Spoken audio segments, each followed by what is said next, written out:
سلطان Tughril bag نے ایک عظیم سلطنت کی بنیاد رکھی، پھر تقریباً 26 سال تک راج کرنے کے بعد ایک ایسی ریاست چھوڑ گیا جس کی سرحدیں وسط ایشیا سے بحیرہ روم کے ساحلوں تک پھیلی ہوئی تھی، لیکن ذہن میں رہے کہ پرامن انتقال اقتدار اس جدید دور کا انعام ہے۔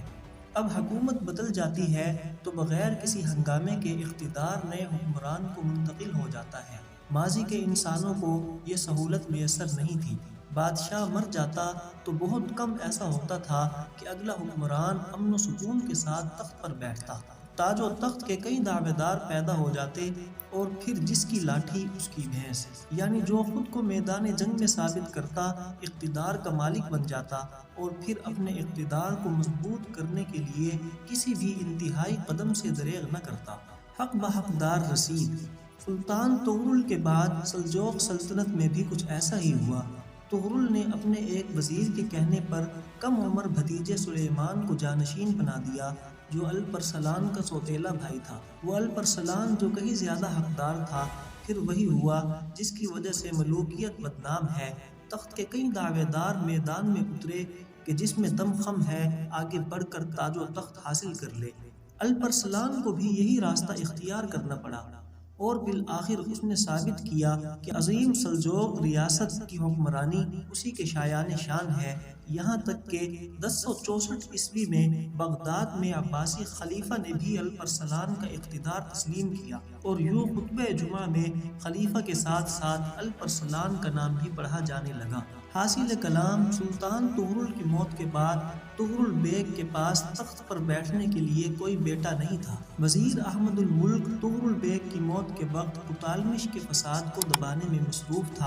جب احمد الملک کو سلطان کی موت کی خبر ملی تو وہ فوراً میدان جنگ سے نکل کر دارالحکومت واپس چلا گیا۔ اپنی موت سے پہلے طغرل بیگ نے اپنے بھتیجے سلیمان چاغری بیگ کے بیٹے کو تخت کا وارث قرار دیا تھا۔ طغرل بیگ کی آخری وصیت کے بعد سلیمان کو وزیر نے سلطان قرار دیا، لیکن الپرسلان اور طالمش بھی تھے۔ ہر ایک اپنے لیے تخت کا دعویٰ کرتا تھا۔ اس کی بہادری کی وجہ سے سلجوق سپاہی چاہتے تھے کہ الپرسلان سلطان بنے، لیکن طالمش نے تیزی سے کام کیا اور 50,000 ترکمانوں کی فوج کے ساتھ رے شہر پر چڑھائی کی۔ اس کی آمد کے بعد طالمش نے قصبے کا محاصرہ کر لیا اور جزیر اور اس کے آدمیوں کو شکست دی۔ اپنے سپاہیوں کے ساتھ رے کے قلعے کی طرف واپسی کے بعد احمد الملک نے الپرسلان کو اپنے حالات سے آگاہ کیا۔ الپرسلان نے اسے شہر سے نہ نکلنے کا کہہ کر جواب دیا اور وہ اپنی فوج کے ساتھ رے پہنچ جائے گا۔ اس وقت الپرسلان ہٹل کے امیر اور موسیٰ یابگو کی بغاوتوں کو دبانے میں مصروف تھا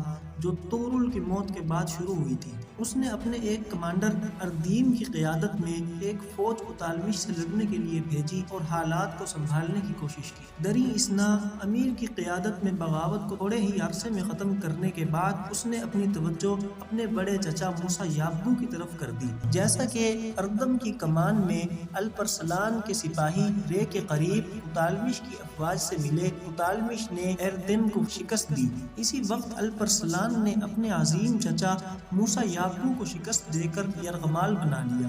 وہ اپنے چچا کے ساتھ بہت عزت اور احترام سے پیش آیا۔ اس طرح مشرقی کنارے کو محفوظ کرنے کے بعد الپرسلان تیزی سے طالمش کی طرف بڑھ گیا۔ الپرسلان ایک بہت بڑی فوج کے ساتھ مرو سے نیشا پور کی طرف بڑھ رہا تھا کہ طالمش جو ابھی تک رے کے قبضے میں مصروف تھا، اسے خبر ملی۔ اس نے محاصرہ ختم کر دیا اور الپرسلان کی طرف پیش قدمی کی۔ جب الپرسلان دمغان پہنچا تو اس نے طالمش کو ایک خط بھیجا اور اسے تخت پر دعویٰ کرنے اور جنگ کرنے سے ہٹانے کی کوشش کی۔ اپنی فوج کی طاقت پر بھروسہ کرتے ہوئے وہ اپنے والد ارسلان یابگو کو سلجوق خاندان کا رہنما قرار دیتے ہوئے طالمش نے خود کو جائز سلطان کے طور پر بیان کیا۔ نتیجے کے طور پر دونوں فوجیں دمغان کے قریب آمنے سامنے ہوئیں۔ طالمش جو ستاروں کے علوم کو جانتا تھا اندازہ لگا سکتا تھا کہ اس دن قسمت اس کے ساتھ نہیں تھی اور اس لیے وہ جنگ کو ملتوی کرنا چاہتا تھا، لیکن دشمن کی جنگ کی لائن پہلے ہی بن چکی تھی اور الپرسلان جلد از جلد نتیجہ حاصل کرنا چاہتا تھا۔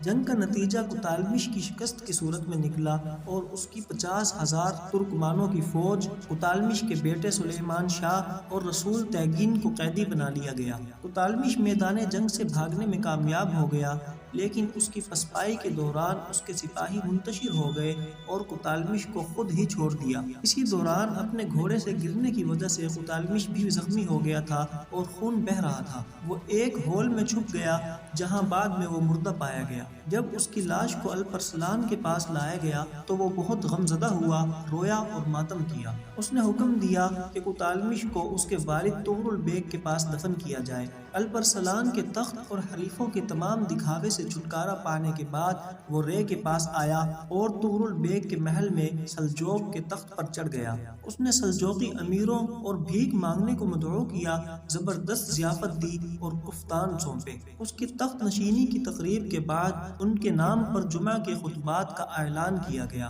اس کے نام کے سکے بنائے گئے تھے۔ عباسی خلیفہ القائم بامر اللہ نے الپرسلان کے نام سے ایک خطبہ دیا جس میں اس کی سلطنت کی تصدیق کی اور اسے اپنا لقب عطا کیا۔ اس نے ایک ایلچی کو شاہی فرمان، ایک جھنڈا اور ایک لباس کے ساتھ تلوار باندھنے کی تقریب میں بھیجا۔ سلجوق وزیر احمد الملک، جس نے طغرل بیگ کے زمانے میں عظیم خدمات انجام دیں، کو اس کے عہدے سے ہٹا دیا گیا۔ نظام الملک، جو کہ مرو میں اپنے دور میں الپرسلان کا وزیر تھا، نے سلجوق سلطنت کے وزیر کے طور پر عہدہ سنبھالا۔ اب الپرسلان نے طغرل بیگ کا تخت سنبھالا اور اپنے والد کے زیر اقتدار مشرقی علاقوں کے ساتھ ساتھ اس کے پاس طغرل سے بھی بڑی سلطنت تھی۔ سلطان محمد الپرسلان اپنے والد کا وارث اور مرو کا شہزادہ تھا۔ بچپن سے ہی اپنی قابلیت اور بہادری سے طغرل بیگ کی موت کے بعد اس نے اپنے حریفوں کو اسی طاقت سے شکست دی تھی اور سلجوق سلطنت پر قبضہ کر لیا تھا۔ کیونکہ اس کے دائرے میں کوئی رکاوٹ باقی نہیں رہی تھی، اس لیے کوتالمش کے خاتمے کے 1 یا 2 ماہ بعد اس نے اپنی فوج کے ساتھ فروری 1064 عیسوی کو رے سے آذربائیجان کی طرف کوچ کیا اور روم کے خلاف جنگ کرنے کا ارادہ کیا۔ آذربائیجان کے علاقے کے تمام مسلم امیروں نے سلجوقیوں پر انحصار قبول کر لیا تھا۔ نخچیوان پہنچنے کے بعد اس نے اپنے بیٹے ملک شاہ کو نظام الملک کے ساتھ مل کر ارد گرد کے قلعے فتح کرنے کا حکم دیا۔ وہ خود جارجیائی سرزمین پر چلا گیا۔ نظام الملک نے ملک شاہ کے ساتھ مل کر آسانی سے سرملی چوکور کو فتح کر لیا اور اس کا کنٹرول امیر نخچیوان کے حوالے کر دیا۔ وہاں سے انہوں نے ایک قلعہ بند قلعہ پر پیش قدمی کی جس کا نام فارسی میں مریم نسین تھا، جو پادریوں اور خانقاہوں کے لیے زیارت گاہ تھا۔ یہ قلعہ سیون جھیل سے گھرا ہوا ایک جزیرے پر واقع تھا۔ اس کی دیواریں جو لوہے سے جڑے ہوئے پتھر کے بلاک سے بنی ہیں اور جھیل پر اس کے محل وقوع نے قلعے پر قبضہ کرنا مشکل بنا دیا۔ اس وجہ سے نظام الملک نے جو فوج کو منظم کر رہا تھا، قصبے کے محاصرے کے لیے بحری جہاز بنانے کا حکم دیا۔ اس طرح شہر کا چاروں اطراف سے محاصرہ کر لیا گیا۔ سخت جنگ کے دوران بہت سے لوگ شہید ہوئے، یہاں تک کہ 12 سالہ شہزادہ ملک شاہ بھی چلتے ہوئے جہاز سے پانی میں کود کر موت سے بچ گیا۔ آخر کار اس کی ٹوٹی ہوئی دیواروں کی وجہ سے شہر پر قبضہ کر لیا گیا۔ عیسائی آبادی کے ایک حصے نے اسلام قبول کیا۔ اسی دوران سلطان الپرسلان نے اپنی فوج کے ساتھ جارجیا کی طرف کوچ کر لیا تھا اور گگرک، کارتلی اور جاوا کھیت کے شہروں پر قبضہ کر لیا تھا جو تبلیسی کے بالکل قریب تھا۔ جب وہ سلطان اخلاق ملک شاہ کے خلاف مارچ کر رہا تھا تو نظام الملک بھی اس کے ساتھ ہو گیا۔ جب سلطان الپرسلان کو ملک شاہ کی فتوحات کا علم ہوا جسے وہ اپنا وارث بنانا چاہتا تھا تو وہ واقعی بہت خوش ہوا۔ سلجوق کی اس بڑی فوج نے 1064 عیسوی میں اہل کلیک کے سامنے کیمپ لگایا۔ سلطان کے شدید حملوں نے قلعے پر قبضہ کر لیا۔ لوری کا بادشاہ ڈیوڈ سلطان کی موجودگی میں آیا اور ٹیکس ادا کر کے اور اپنی بیٹی کو دے کر سلجوقیوں کو اپنی تابعداری کی پیشکش کی۔ سلطان الپرسلان نے اس پیشکش کو قبول کرتے ہوئے جواب دیا، لیکن بادشاہ کی بیٹی کی شادی سلجوق وزیر احمد الملک سے کر دی۔ اسی دوران سلجوقیوں کا ایک وحشیانہ سیلاب اس علاقے میں آیا اور ایک ایک کر کے شہروں کو اپنی لپیٹ میں لیتے ہوئے دیکھ کر ابخازین کا بادشاہ بگرات تیزی سے قفقاز کے پہاڑوں کی طرف بھاگا اور چھپ گیا۔ اہل کلیگ کی فتح اور تعمیر نو کے بعد سلطان الپرسلان نے عینی پر کوچ کیا جو بغداد کے بادشاہوں کا صدر مقام تھا۔ عینی ارمین بغداد خاندان کا پرانا دارالحکومت تھا اور کافی خوفناک نظر آتا تھا۔ اس میں شہر کی دیواریں اونچی پہاڑوں جیسی تھی، اونچی جگہوں پر موٹے مینار بنائے گئے تھے اور دریائے اخوریان کمان کی طرح تین اطراف سے شہر کو گھیرے ہوئے تھا۔ اس کے برعکس دوسری طرف پانی سے بھری ہوئی چوڑی اور گہری کھائیوں کی وجہ سے ناقابل رسائی بنا ہوا تھا۔ داخلے اور خارجی کے راستے کھائی پر ایک پل کے ذریعے فراہم کیے گئے تھے۔ ان حالات میں عینی کو فتح کرنا ناممکن نظر آتا تھا، اس لیے کسی دشمن نے عینی کا محاصرہ کرنے یا اس کے قریب جانے کی جرأت نہیں کی۔ شہر میں بہت سارے گرجا گھر تھے اور بہت زیادہ آبادی والا تھا۔ سلطان محمد الپرسلان نے شہر سے پہلے میدان میں اپنا پڑاؤ ڈالا۔ چونکہ شہر کی دیواریں سیڑھیوں کے ساتھ ان پر چڑھنے کے لیے بہت اونچی تھی، لہٰذا لکڑی کے اونچے سیج ٹاور بنائے گئے تھے۔ محاصرے کے ٹاورز کے اوپر کیٹ پلیٹس نصب کیے گئے تھے۔ شہر کی دیواریں دن رات گلیوں کی طرف سے پھینکے گئے پتھروں سے ٹکرا رہی تھی۔ آخر میں کچھ علاقوں میں دیواروں کو توڑ دیا گیا تھا اور کچھ ٹاورز کو تباہ کر دیا گیا تھا۔ عیسائیوں کو دیواروں کی مرمت سے روکنے کے لیے دیواروں پر فوری حملہ کرنا ضروری تھا۔ حملہ کرنے کا حکم دینے سے پہلے سلطان الپرسلان اپنے جوانوں کے سامنے نمودار ہوا اور اس عظیم تقریر سے ان کی حوصلہ افزائی کی۔ اے جنگجوؤں، مجھے اپنے آپ پر فخر ہے اور میں اللہ کی تعریف کرتا ہوں کہ آپ جیسے ہیروز کا لیڈر ہوں۔ جب میں پہلی بار تخت پر چڑھا تو ملک کے افق پر بغاوت کے بادل آپ کی چمکدار تلواروں کی بجلی سے منتشر ہو گئے۔ آپ نے اتحاد فراہم کیا اور آج عالم اسلام یہ توقع رکھتا ہے کہ ہم دشمنوں کے سامنے اللہ کے دین کا اعلان کریں اور اللہ کی رضا کے لیے لڑیں۔ لہٰذا یہ ہمارے لیے اعزاز کی بات ہے کہ ہم اپنے ملک کی حفاظت اور اللہ کے کلام کو پھیلانے جیسے دو مقدس فرائض کو ادا کرتے ہیں۔ اگرچہ دشمن کے پاس طاقت اور مضبوطی ہے، لیکن میں جانتا ہوں کہ وہ مجاہدین کے پہلے حملے کا مقابلہ نہیں کر سکتے۔ جیسا کہ آپ نے میدان جنگ میں روحانی پختگی حاصل کی ہے اور شہید ہونے کا جذبہ حاصل کیا ہے، کیونکہ وہ صرف ایک بے حس ہجوم ہے، صرف اپنی جان بچانے کی فکر ہے، لیکن اپنی مادر و وطن کو بچانے کی نہیں۔ تم وہ بہادر ہو جو جانتے ہو کہ زندگی سائے کی طرح عارضی ہے اور یہ کہ اللہ کی راہ میں لڑنا اور مرنا حقیقی اعزاز ہے۔ آپ کا سلطان اللہ کے نام پر میدان جنگ میں اتر رہا ہے۔ میں اس وقت تک لڑوں گا جب تک میرے ہاتھ میں یہ تلوار پکڑنے کی طاقت ہے۔ ہر کوئی مذہب کا وفادار اور اس کا سلطان میرا پیچھا کرے گا۔ اس تقریر کے بعد سلجوق سپاہیوں نے زبردست جذبے اور جوش کے ساتھ اپنے سلطان کے پیچھے چلتے ہوئے اللہ اللہ کے نعرے لگاتے ہوئے شہر عینی پر حملہ کیا۔ جب سلجوق شہر کے فصیل کے قریب پہنچے تو ان پر تیروں کی بارش ہونے لگی۔ اتنے تیر برسے کہ سلجوق کی ڈھالیں تیروں سے پوری طرح ڈھک گئیں۔ چارج کرتے ہوئے سلجوق کھائی پر چڑھ کر دیواروں کے قریب آ گئے۔ اسی دوران لکڑی کے محصور ٹاوروں کو پانی کے قریب دھکیل دیا گیا اور دیواروں پر تیر اندازوں کو سلجوق تیر اندازوں نے گولی مار دی جو ٹاوروں کے اوپر چڑھ گئے تھے، اور دشمن کے سپاہیوں سے دیواروں کو خالی کرنے کی کوشش کی گئی۔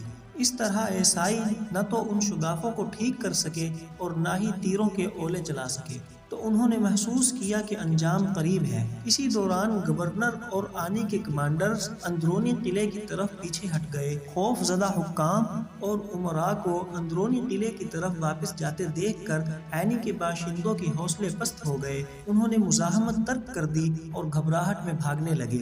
سلجوق کے سپاہیوں نے دیواروں کو توڑا اور تیزی سے بیرونی قلعے پر قبضہ کر لیا۔ شہر کے لوگ بھاگ کر اپنے گھروں میں محصور ہو گئے۔ اس طرح سلجوقی آسانی سے شہر سے گزر کر اندرونی قلعے تک پہنچ سکتے تھے۔ تھوڑے ہی عرصے کے بعد اندرونی قلعے پر بھی قبضہ کر لیا گیا اور آخر کار عینی فتح ہو گیا۔ سلطان محمد الپرسلان نے شکرانے کی نماز ادا کی اور اللہ کی حمد و ثنا کی۔ یہ بہت بڑا شہر جسے عیسائیوں کے نزدیک ناقابل تسخیر سمجھا جاتا تھا، سلطان الپرسلان نے فتح کیا تھا۔ سلطان کچھ عرصہ عینی میں رہے اور کچھ تنظیمی اور تعمیر نو کے کاموں کا انتظام کیا۔ باشندوں کے ایک حصے نے اسلام قبول کر لیا اور قصبے کے سب سے بڑے چرچ کو مسجد میں تبدیل کر دیا گیا۔ سلطان نے مدرسہ بنانے کا حکم دیا اور شہر کے لوگوں کو اسلام کی تعلیم دینے کے لیے علماء کو مقرر کیا۔ شہر کی حفاظت کے لیے ایک کمانڈر کو تعینات کیا گیا تھا۔ اس طرح مشرق میں عیسائی دنیا کا سب سے مضبوط قلعہ مسلمانوں نے فتح کر لیا تھا۔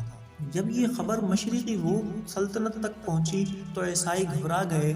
اس کے برعکس عالم اسلام خوشیوں سے بھر گیا۔ نظام الملک نے آئین کی فتح کا اعلان خلیفہ کے نام ایک خط کے ساتھ کیا۔ محل میں پڑھا جانے والا خط خلیفہ کی حمد و ثنا کا باعث بنا۔ ان فتوحات سے عالم اسلام میں خوشی کی لہر دوڑ گئی۔ خلیفہ القائم بامر اللہ نے اعلان کیا کہ انہوں نے سلطان الپرسلان کو ابوال فات کا لقب دیا، جس کا مطلب ہوتا ہے فتح کا باب۔ سلطان الپرسلان 1,00,000 آدمیوں، 50,000 قیدیوں اور بہت سارے مال غنیمت کے ساتھ